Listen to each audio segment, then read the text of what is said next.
gamay.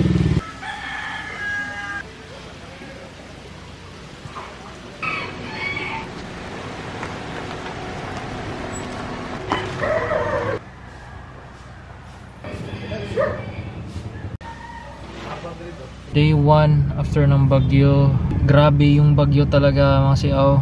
And madaming natumba na punong kahoy, madaming natumba na poste, at maraming nasira na mga properties, at madami ding nawalan ng bahay.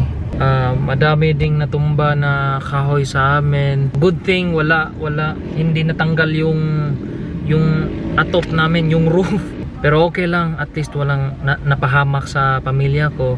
At ngayon walang kuryente, di pa alam kailan babalik. So medyo struggle dito ngayon sa Cebu.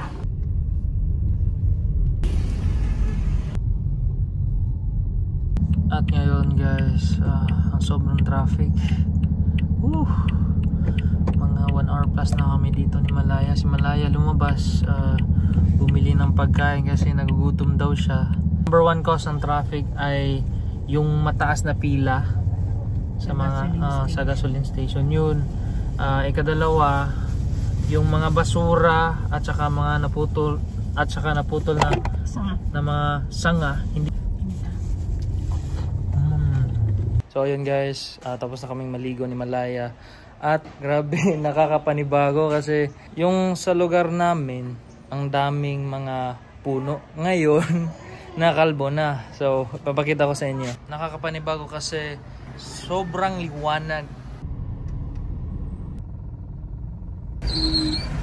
So ayun po mga siyaw, di muna tayo mag aircon para makasave tayo ng gasolina. At nagdala ako ng mga power banks ito. And mga siyaw, wala pang traffic lights pero may traffic enforcer na.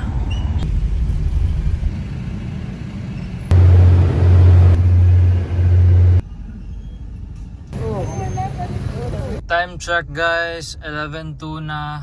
At yun po mga siyaw, 3 hours na ako dito sa loob ng sasakyan. Pakita ka ni ko anak. So at yun po guys, malas, out of stock yung Petron.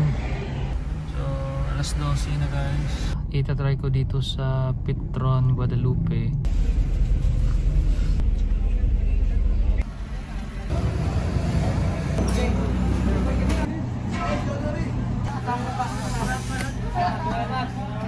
Hi, salamat!